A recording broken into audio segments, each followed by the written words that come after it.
Welcome back to Nobody's Muses. This is Rachel and Crystal back at it again.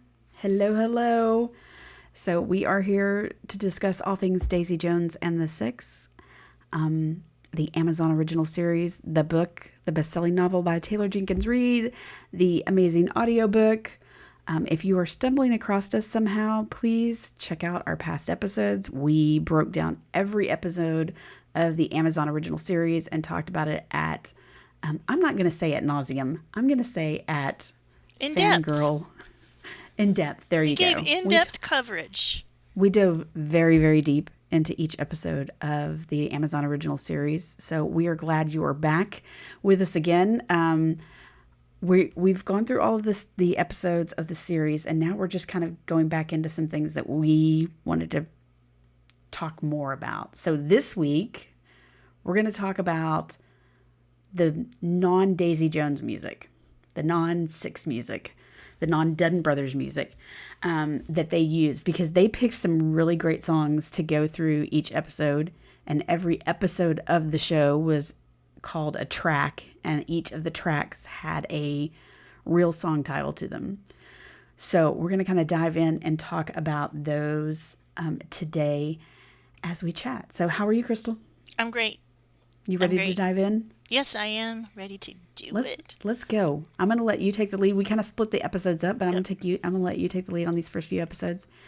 And then let's get it on.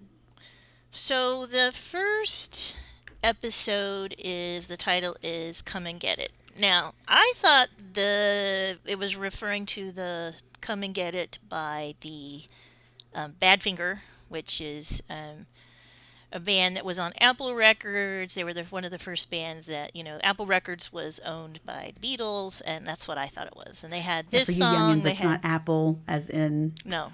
As in iTunes. Right. It was the original Apple. If you go out and look, there's a lot of different articles that provided kind of a set list. So if you want to get a listen to, there's a really great article from Elle Magazine that had all the different episodes and the music. They've actually got links to YouTube videos and things like that. If you wanted to maybe hear some of the music, we can't play it because, copyright stuff. But there's definitely ways to find any of this music that we're talking about today. So we also can't forget that the theme that they used consistently throughout the show was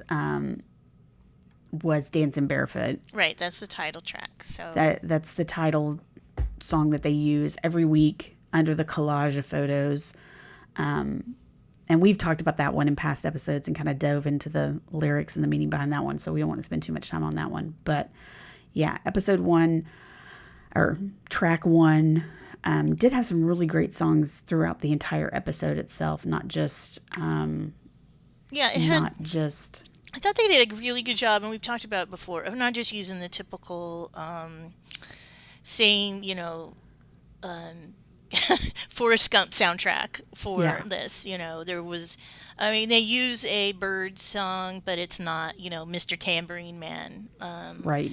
Or Turn, everything. There's, it's not that. It's a more deeper cut of the Birds. It's Going Back. Yeah, that is true, that they use some familiar bands, but not necessarily. They use some deeper cuts from them, because they did use, the Birds. They used the Animals. They used Jefferson Airplane, T-Rex, but they went and found some different songs. And I think there's two big tracks that are important that they use. Of course, they do the Birds version of Going Back, and then they play then later there's a conversation with Simone, and they're hearing the Carole King version of Going Back, and they're talking about that. And then there is a little bit they play a little bit of different drum, which is with the Stone Ponies, which that is Linda Ronstadt's first band, and then later those guys become the Eagles. I think what's important about, having Carole King, having Linda Ronstadt, and they close out with Carole King and the I Feel the Earth Move, because this is, Carole King's story is about her finding her voice and deciding to be to sing as a solo art as an artist and not just be a songwriter, like to put herself out there. That's what Tapestry is all about, because she sang with Goffin and King with her husband, and she wrote some of the songs that we all love, the Locomotion to up on, just great songs that she wrote for You Make Me Feel Like a Natural Woman. Those are all her. And those are Goffin King. So I think it's important that there's like a parallel of what these songs are doing and then what they want Daisy Jones to be doing too. I think the songs maybe are not quite as linked to what the Dunn brothers are going through, but I think definitely they're showing this progress for her in episode 1. And then I'm just going to go to episode 2 unless you had anything else you wanted to. So episode 2 is I'll Take You There, and that's the Staples Singers. And if you really listen to the lyrics to that song, and I think I even mentioned it in the when we talked about the episode, it is about. I mean, there's a great. It sounds like this happy song, but it's not. It's I know a place. Ain't no smiling faces lying to the races. So, and it's a song that was written by a person, I can't remember his name, but he worked at Stax Records, and he wrote that song when he was in a bad place after losing yet another person in his community. So, Isn't it interesting how, and I know that we can still say that there's some music that's done like this. It's like at first listen or at first, you know, you first listen of like the music and the tempo and stuff, you don't realize that it's not, that it's a way more, a way deeper song than what that right. first, listen of music, the melody of it tells you. When you go back and really dive deeply into lyrics, you find a very different story. And I think we heard that a lot from music in that time period. Yeah, I Because maybe mean, people were trying to still sell records, but they did have something to say about the things that were going on in our country at that time. But we're trying to find a way to deliver it, to maybe be able to kind of slide a little bit under the radar initially. I don't know. yeah, I mean, you listen to Marvin Gaye, that song, "What's Going On." I mean, it's just kind of happy, not happy, but it's more than just. Yeah, I don't know. Yeah, I Yeah, think. it's a I mean, nice there's. tune that catches people's attention. I And I mean, I mean, think there's several of them. A nice tune that catches people's attention, and if they give it a second listen and they give it a real listen, then they see that there's always there at that time period. There was tended to be a deeper message in a lot of the songs that artists were releasing at that time because of the climate of our country at that time. Well, and I think there was still this kind of young, there was this youth movement that thought maybe music could change things. Hmm. And I think we don't really think that anymore. Um, I I mean, think I we don't found know. that it could change us individually, Yeah, but maybe not the world as a whole. right. But when you're that age, you're idealistic and you hope it is. And I mean, you could look back at lots of songs that people obviously aren't listening to the real lyrics, or they wouldn't have, Every Breath You Take played at their wedding.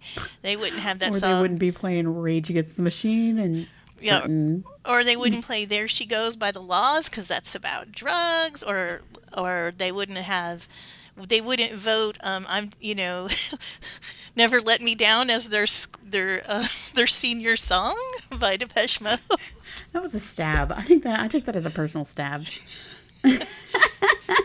So I mean, But or people probably wouldn't play "Ward in the USA" on July 4th if they really listened to the if they lyrics. really listen to the lyrics, So I yeah. mean, I think that that's just a part of the nature of it. But "I'll Take You There" is well, I have a great love for the Staples singers, and I think that song is. I mean, Mavis Staples is just what a vocalist, and still going strong. I saw her. Well, it's longer. It's a long time ago actually. It was like 7 or 8 years ago, but I saw her live. She was amazing.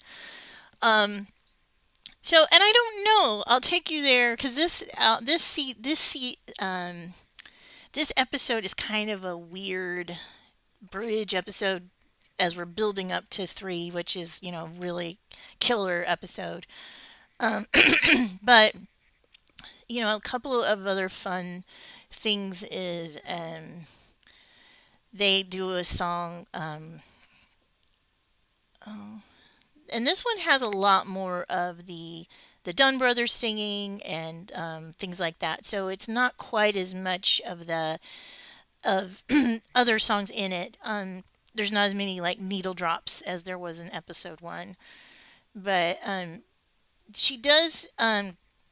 There is a little part where at the end, which becomes important later, is there's the Todd Rundgren song "I Saw the Light" is being played at Camilla and Billy's wedding, and I think that that's important because that becomes a title song 2 episodes from now.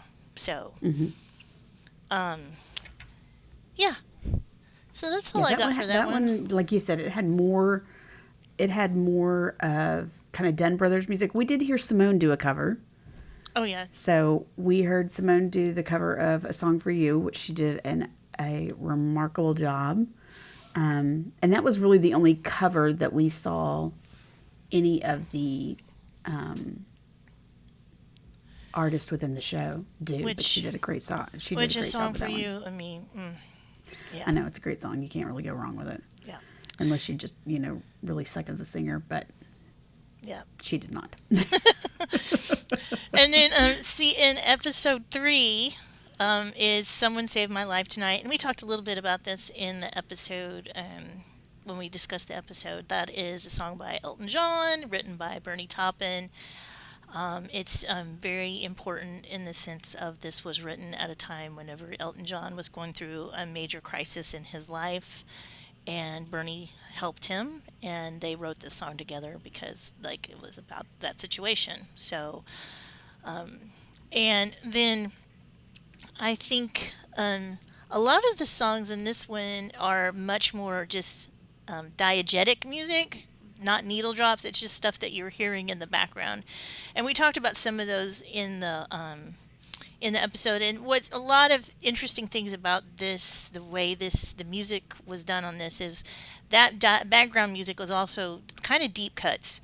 Probably a lot of it in some ways just to save money, because like music licensing is so expensive, and it's a reason why a lot of TV shows that you love or you can't get them on streaming is because of the music problem. So I Yes. think they did a good job of kind of finding some deep cuts to get that through. I mean, they do have "Will It Go Round in Circles," the Billy Preston song, which I feel like that was a little on the nose in the as far as the what was going on in Billy's life. There, it was just a little bit on the nose, but still really good.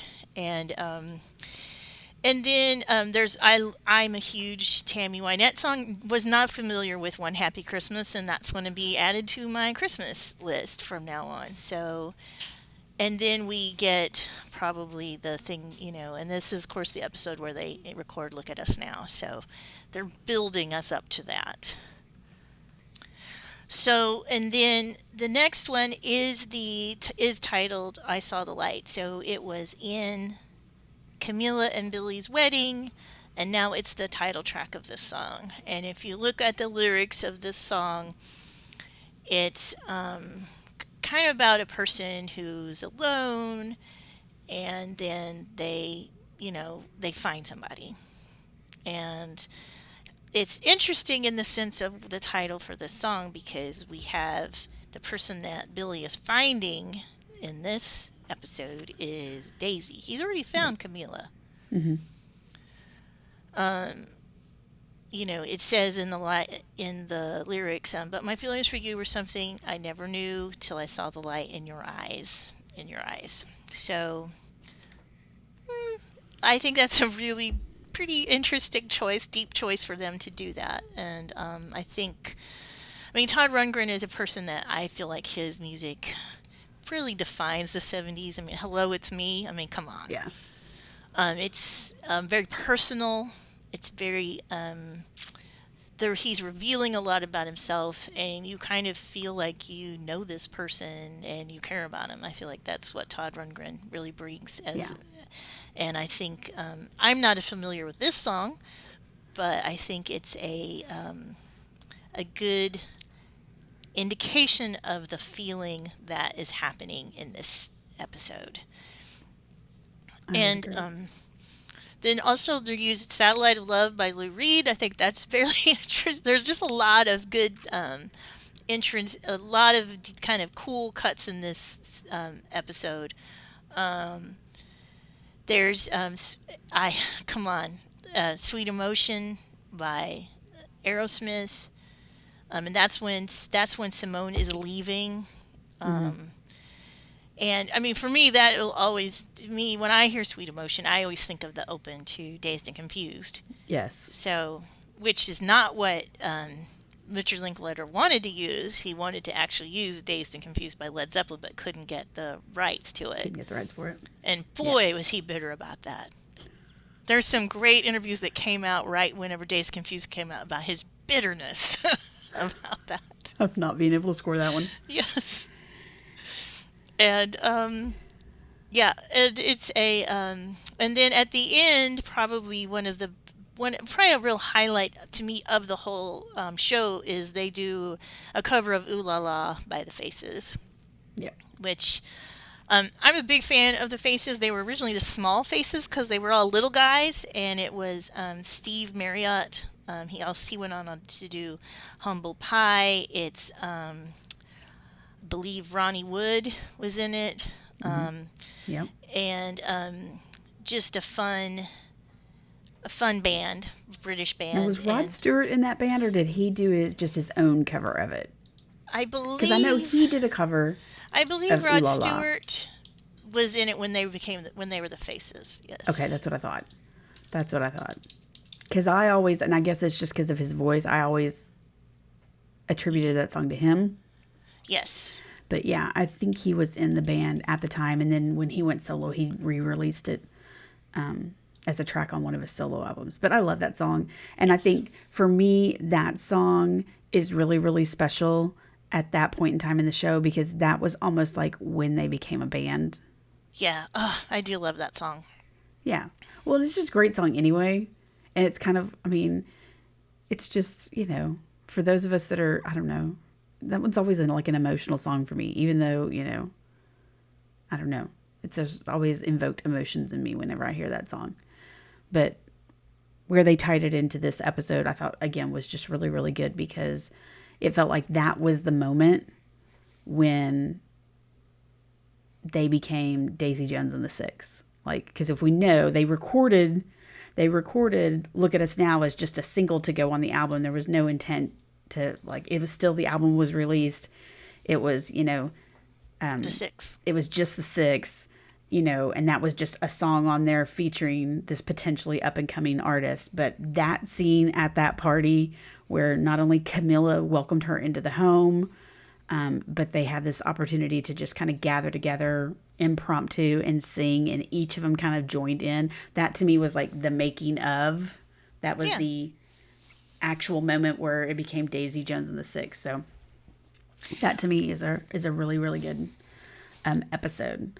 Okay, so now going into episode 5, the title track for that episode was "Fire." I thought it was the Ohio Player 1975 "Fire." Do you agree with that, or am I wrong? Well, I can't think of what else it would be Right. because I And I even don't did like think a double it's. check. I researched like song titles that are fire, I and don't like think it's. I don't think it's the.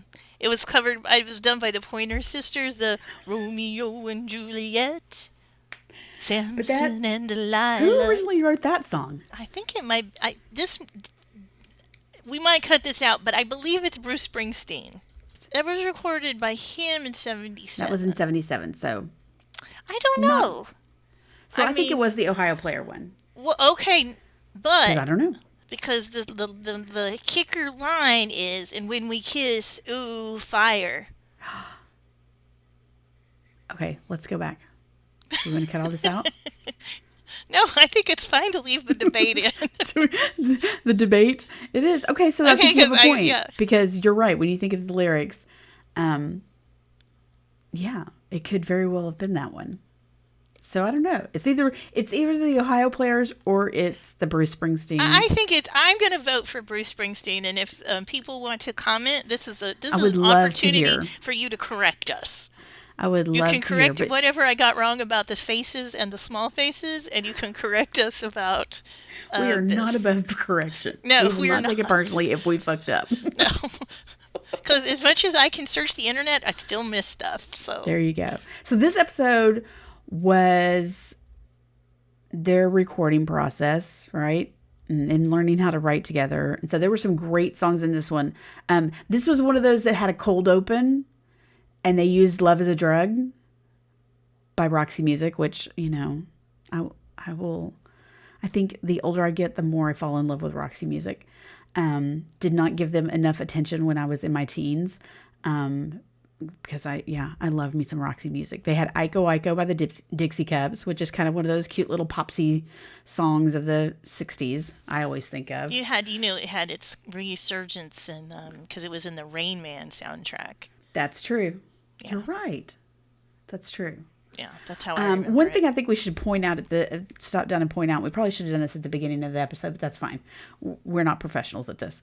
But I think something that we cannot ignore as we're going through this is who was the musical supervisor for this show. And it was a woman by the name of Frankie Pine. And she has worked on some things that you and I have loved. She worked as a musical supervisor on Nashville, which, Yes. I know that you and Connie Brighton, like that's, Connie Britton I is think my that's your girl crush probably. I would like to have her hair. Yes, no. She worked on Ocean's 11. She worked on the first Magic Mike. She did the soundtrack, which I haven't seen this yet, and I feel like I'm a bad Gen Xer. I have not seen the new Are You There, God, It's Me, Margaret. Me neither. But she did the music she was a musical supervisor for there. So she has done a lot of television. She was also on the musical supervisor for The Flight Attendant, which did you I ever watch love that on that. Apple with Kaylee Cuoco? Yeah, so she's Yes. done a lot of really impressive things with music. And if you think about these shows, I mean, if you think about even, Nashville, if you think about, some of these other shows, the music has been integral in those shows. So she's done, so she, to have her on, Daisy Jones and the Six, I think was a great thing for them because I think they got somebody really committed to finding the right music. She did some Lucky Betty or Ugly Betty episodes. So she's done the Ocean's 11, the Ocean's 12. She's done a lot of stuff. So I'm sorry, I digress, but I think that's worth mentioning is that she does have some experience there. But episode 6 was some really good stuff, but we spent a lot of time on Let Me Down Easy because that was the song that they were writing throughout this process. And don't you ever I'm trying to I have these moments where I'm listening to the music because I do listen to the soundtrack all the time. And I'm thinking, you start thinking about the writing process and then you're like, oh, wait a minute. Billy and Daisy didn't write these songs I know. because Billy and It's Daisy so aren't hard. real. So hard to separate it for Fucking me. psycho. Billy and Daisy are not real. They are Billy and not Daisy did real not sit in a people. room and write these songs. But that's how good of a job they did. Yes. Yes. And I know Emmy voting was this week. I don't know if it was opening up or it was closing, but I know. saw lots of things on I've been socials. seeing a lot of for your considerations posts. Yes. So please consider voting. And I hope that those with the power to vote in the Emmy gave some love to Daisy Jones and the Six because they deserve it. Well, and Episode this one, 6. wait, go ahead. let's stay on this for just a little bit more because this episode is so much about them sharing music with each other. Yeah, they're at Teddy's So house. his first song he bought was "How Much Is a Doggy in the Window," but the song that really made him who he is the Beach Boys' "In My Room." And I'm then glad you stopped us to have us go back to that, because that is such a beautiful song. yes. Like, I know everybody thinks of the Beach Boys as the kind of cutesy surf music, but they had some really amazing non-surfy pop stuff. I mean, Well, non-poppy sounding I mean, stuff. they're either the people who only know them for that, or it's the people who are super obsessed with Brian Wilson and like, Yes. well, gotta hear Smile, that But group. there's some really just like No. there is better there's better Beach Boys music out there than Surfing USA. There's so much Yes. better stuff from the Beach Boys than the surf music, I even mean, though Good Vibrations. Good that's Vibrations really what is an amazing. catapulted them. And But I mean, God Only Knows Where I'd Be Without You is that just, song, I mean, I don't know what you can say about that. But In My Room, I think also is such a perfect. There's certain songs like I think that really tapped into what it's like to be a teenager, especially a teenager in the 60s. I think this song really taps into that. I think one of my favorite songs, "Up on the Roof," really taps into that kind of, wanting to escape, be somewhere else. And some of that for some people was because they're, oppressed, but as a teenager, you feel oppressed, and so you can right? really relate to it. Yes. Um, um, I think it's still, they're trading these songs. They do the Cornelius Brothers, "Too Late to Turn Back Now," which I mean, the Cornelius Brothers are just they have so many good songs. And then of course there's the big "I Write the Songs," the Barry Manilow thing that comes whenever Graham and Karen start getting hot and heavy. And then at the end, they just close out. And I was watching this episode with my husband, and the song "After Eight" came out by the band New! Exclamation point. I've never heard of them. Of course, he had, because Oh that's yeah, the kind that's of him. person. He's like, "Oh, why are they playing New?" And they're a German krautrock band from the 70s. So, Krautrock. krautrock, because they're German kraut, like sauerkraut, like the Krautrock. Krauts. Um, So, I mean, of course he knew him, but yeah. Well, yeah. So I don't know the significance of why they chose that, and if someone wants to chime in on that, love to know. I'm sure Love to know. Porcupine could tell us Yeah, if she happened to catch our yeah, podcast yeah. wherever she likes to listen to her I favorite mean, I podcast. mean, what a cool gig. I mean, you know who is you? If you watch Ted Lasso, do you know who the music supervisor is for Ted Lasso? Is it Marcus Mumford? No, No, because I mean I know he's written a bunch of stuff and they use a lot of his stuff. no, it's Who was Krista it? Miller. Krista Miller, wife of Bill Lawrence. She was on Scrubs. She played the mean doctor's wife, Oh and she was yeah, on Drew Carey. what a gig! Yeah, and she's also on Shrinking. And if you haven't watched Shrinking, you should watch it. I'll give you that. I know you keep Everyone telling that me that and I haven't recommendation. gotten to it yet. But she's a music super. She is a fascinating person. Just loves music. Still goes to see live music all the time. And their daughter is actually a musician. But yeah, so another Cool little cool gig. tidbit. Yeah. Did not know that. I There you guess our go. other favorite music supervisor is Chris Doritas, right? Right? He was my all-around favorite for a long time. Deep cut. Anything he did. Deep cuts. Deep Okay. cuts in the life of Rachel. Episode 6 is a great title. Whatever gets you through the night. The 1974 John Lennon, and is this John Lennon and the It's Elton John. huh? It's John Lennon, Elton John, Or was and it they like the made a Yoko bet. Ono experience? Wasn't that in the name of it or something like that? I can't remember. Um, I thought I looked it up. But anyway, it's in 1974. yes, it's John Lennon with the Plastic Ono Nuclear Band. That's what I was trying to think of with Plastic Ono Nuclear Band. Yeah. So But I that mean, the was main thing is it's with Elton John. yeah, 1974, which lines up timeline wise pretty good with this episode. So this is them finishing up the recording of Aurora.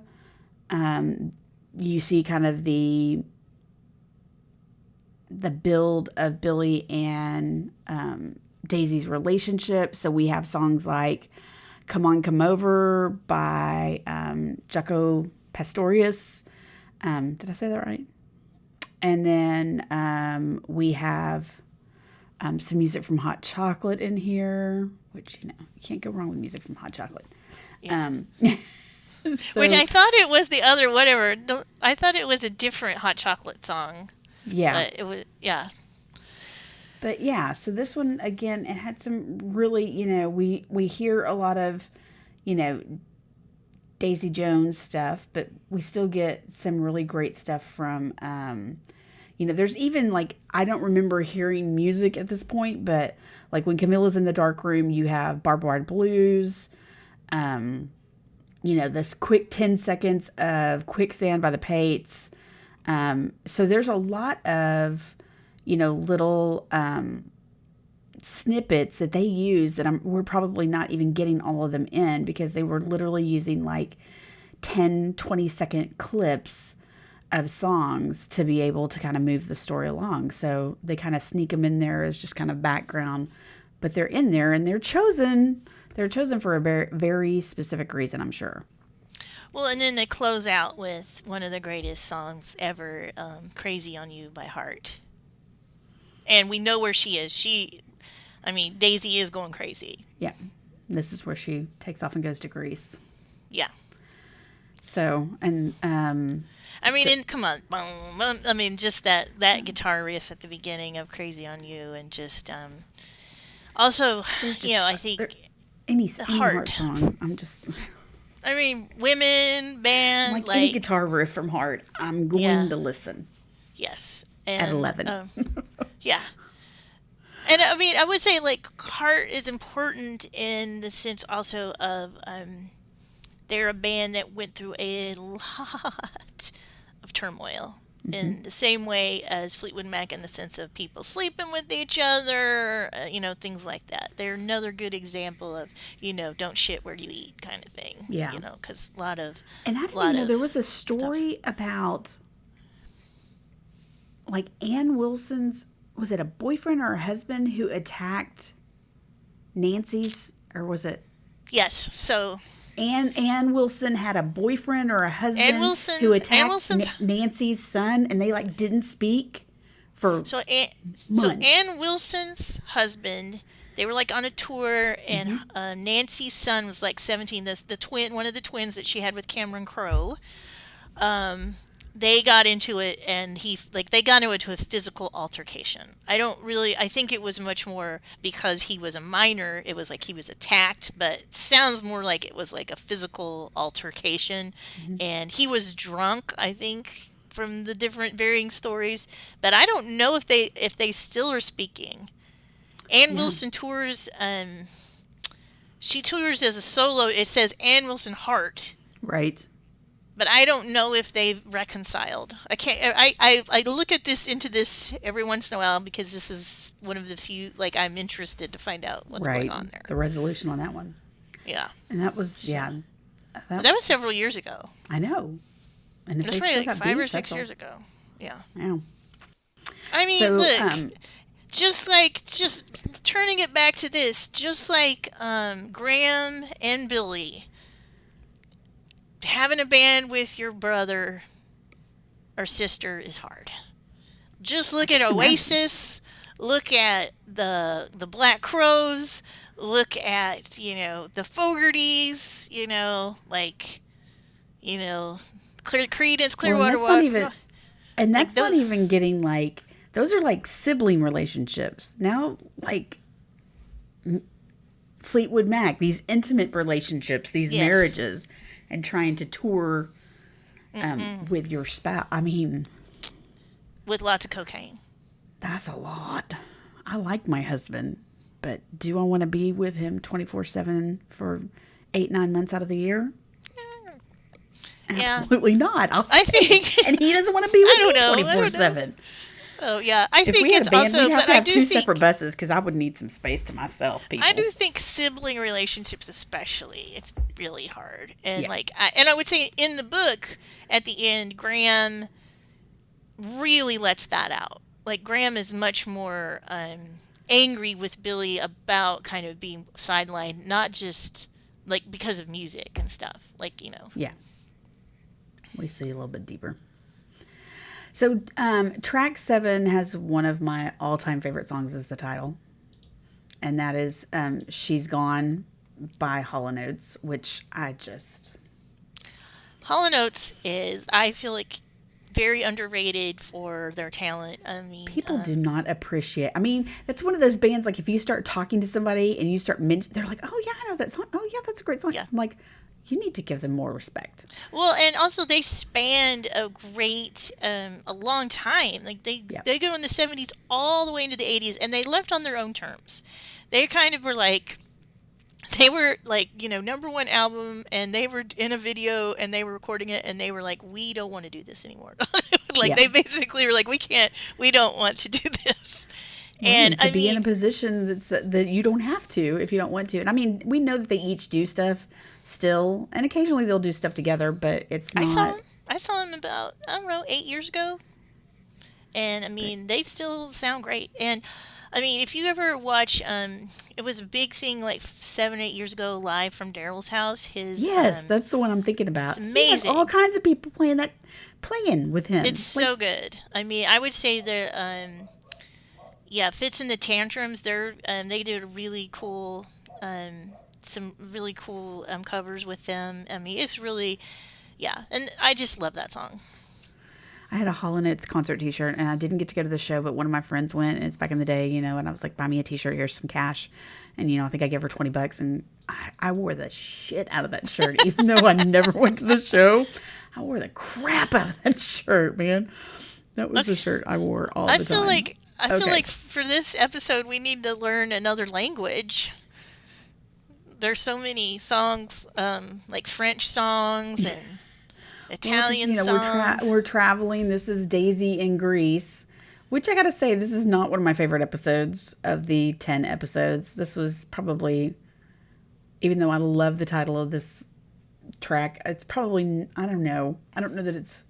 I'm just all in it for the chemistry between Daisy and Billy. So this was like, it was a good episode, and we needed to see the story, but it wasn't my favorite episode. Well, I mean, I feel like they were giving us what we needed to.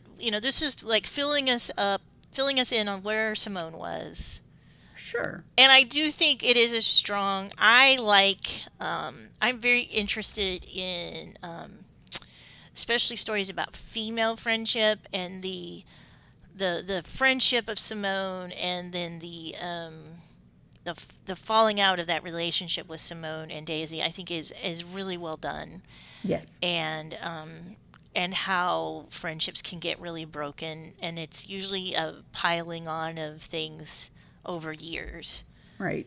And so I That thought haven't been that, addressed. yeah, So yeah, yeah. I mean, it was a necessary episode, not because we did see we built up to this whole Nikki and her relationship as well, and what that was going to ultimately continue to do when she came back to the band. But yeah, the evolution, and I guess maybe I I don't know if they could have given equal footing to these two storylines. I don't know. I feel like maybe gave a little more to the Nikki and that relationship, and maybe that's why I was a little, because I just hated Nikki. I don't know. I don't know. I mean, I feel like it was necessary because Yeah, we it needed to was. know. I feel like the big thing we needed to know how bad things were for Daisy. Daisy had to lose Simone for her to hit bottom. Very true. You know. Because she always kind of acted like she was out there on her own, and she really wasn't. She had Simone the whole time. She just Hmm. didn't pay attention to it very well. Yeah. So we move into episode 8. Episode 8, Daisy is coming back.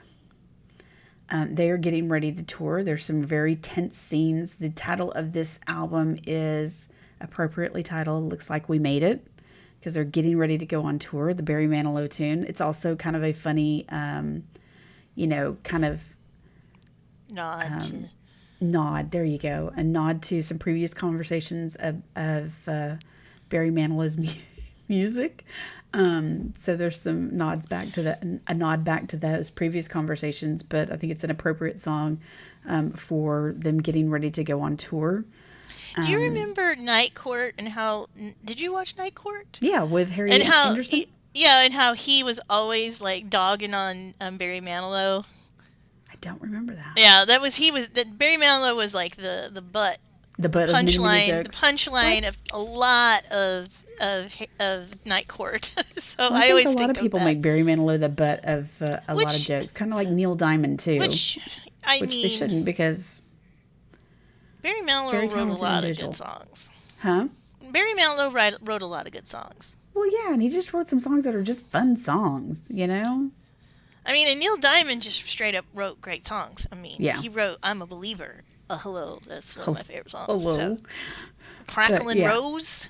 I think both he and Barry Manilow and Neil Diamond don't get the respect that they deserve because I think everybody just automatically thinks of them as like your grandma's Well, pop. it goes to I think we've talked about before. If women like it, it can't Yeah, possibly be we have good. to It's dog on it. cheesy. Yeah. Right, we have to dog on it. So look like we made it. They're getting ready to head out on tour. We've got some great songs in here. We've got Ballroom Blitz, which is a wonderfully chaotic song. Um, we've got Boston's More Than a Feeling. Boston's More Than a Feeling, which I I mean, can't and remember. like, you can't get more 70s than that. You can't get more 70s corporate rock than that. Like, But I loved it. I loved it. yes. And I Yes. think part of that was, having my oldest sibling, um, and the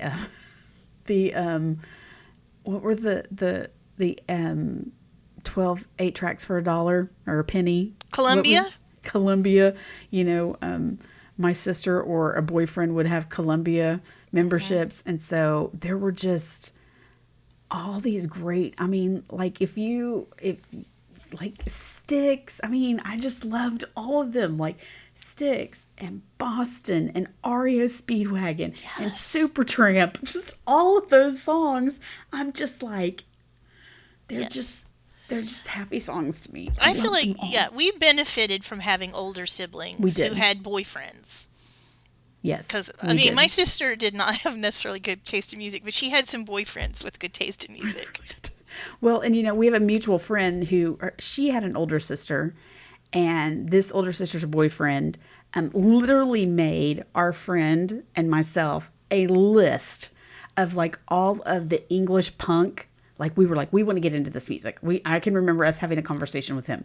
We want to get into this music. Like we want to be listening to punk. We want to be listening to new wave. We want to be listening to English music. And he made us like this entire list. And we both kept a dot matrix printout of this list, and like one of us would buy a cassette and we'd check it off, and Well, one of us would buy another cassette, or we'd buy a 45, or we'd buy a cassette. I mean, it was I wish you just, could find that list. oh my god, that list.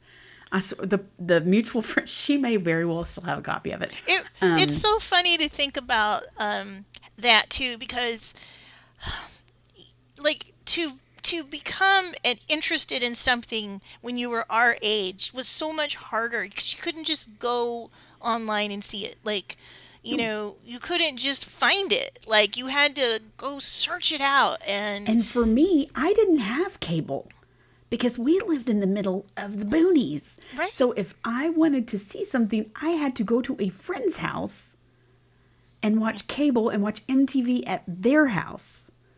I couldn't yeah. even watch MTV at my house. So like my friends, when they would invite me over, I would literally want to go to their house and do nothing but watch MTV. I didn't want to play. I didn't want to go Well, ride bikes. I wanted to watch MTV, and I wanted to make a list like, of write a music. note, write notes.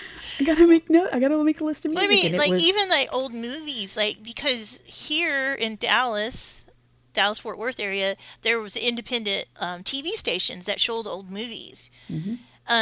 Where I lived, in Missouri and Illinois, there was the three networks and PBS. Like, that was it. There was no channels, that independent channels showing old movies.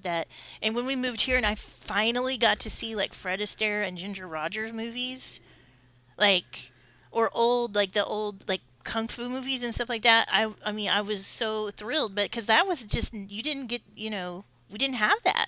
Yeah. I didn't So realize that. kids are so lucky. Kids these Kids are days, so lucky get these off my days. lawn. It's like when my own kids ask me a question, I'm like, you have a phone in front of you. Google it. Yeah. I'm like, just Google it. But yeah, I can remember just like poring over it. But anyways, we got totally off topic. Yeah. But this episode had some really, good music. Again, some of these quick little like 15-second snips of music that they used throughout this episode to kind of move the story along. There's some Cool in the Gang in there. There's some Parliament, Funkadelic, Give Up the Funk. There's Hollywood Swingin', Cool in the Gang. Then there's some stuff that I just never heard of. There's something by The Jam, which is it's in the city, and the Jam are kind of proto early punk kind of almost band, and that's whenever they're just like so drugged out, like. Yeah, and then she's ODing, and it's in the background is the Bellamy Brothers' "Let Your Love Flow." What a weird ass choice that song was. So perfect, I But think. perfection. Frankie Pine, genius. I mean, it is because, again, you go back to these songs and you're hearing all these things of, you've got Bowie and you've got, John Lennon and you've got, Aerosmith. And then we're going to throw in this kind of long-haired, pretty country music. Were they kind of considered part of the outlaw country group, or like? No, I don't think they were part of They weren't part of outlaw country, but they were kind of that on that cusp. When you think about the Bellamy Brothers, I kind of like they're kind of that kind of pop country where you've got like the Little River Band and you've got like Pure Prairie League, Vince Gill's band. I kind of put the Bellamy Brothers in that ilk. Okay, even like some of the like Alabama, England Dan, and John Ford Coley. Wow. Kind of some of that. But yeah, Let Your Love Flow at that point in which she is ODing. Well, it's also kind of what FM, like it's kind of like radio was weird back then. Yep. Like radio was much more, you would hear back in the day, especially like on AM radio, you would hear Motown, and then you would hear Loretta Lynn, and like you would hear a lot, maybe not so much Loretta Lynn, but you would hear a bigger mix of music. You would definitely hear like a Motown mixed with rock, and pop. Like where then once FM happened and you had album rock, and it was much more tailored to certain people's tastes. Right. 70s music that we haven't really weren't a part of this, but like you think of like old Chicago and Yes. What's the Brandy? That song, Brandy. Looking Glass. That they had all these great horns. I was like, Well, did they you? didn't The utilize best. them in the show, but they're still great 70s music. We benefit over in Dallas because we have Mesquite School Radio, the Mesquite High Yes. School, and for the longest time it was just 70s. They've expanded their playlist now, but it used to be just 70s hits. And so you would hear stuff that you just didn't hear anywhere else. Like you'd hear Brandy, you'd hear what we term yacht rock now, like some Yes. Christopher Cross, some, a lot of Doobie Brothers. I love the Doobie Brothers too. I love the Doobie Brothers. What the fool believes, man. Oh my gosh, I love the Doobie Brothers. But again, I think part of this is that we benefited from the fact that we had an older sister, older siblings that either that at some point in time had boyfriends that had good musical taste. So this closed out episode. We closed out episode 8 with the Bellamy Brothers. Yes. So, and we know Daisy is in the shower, Her life is flowing unconscious. out of Billy her. is in there slapping her face, and she wakes up. And so we open episode 9, which just feels like the first time, which is a great Foreigner single that was released in 1976. And we wake up or we start the episode and Daisy is waking up in bed, and we hear very appropriately Gold Dust Woman by Fleetwood Mac. I mean, best And needle drop of the whole show. I yeah. mean, you like, and I think they had to be really judicious about whether they were going to use any Fleetwood Mac just because of all the Oh, comparisons of most this definitely. story. And so I feel like it's the most appropriate and but also best, and it's smart, Yeah, you it was know. the best song because if you went in there and tried to use something like Go Your Own Way or Silver Springs, that's just too obvious. Right. But for this purpose, picking Gold Dust Woman in particular, and knowing what Stevie has talked about after the fact with this song, and knowing where she was at the time that she, was writing this music, I think is just really, it was a very, very smart choice. Still kind of tipping their hat to Fleetwood Mac, and knowing that a lot of what Taylor Jenkins Reid wrote was kind of loosely based on her interpretation of some of the relationships in that band.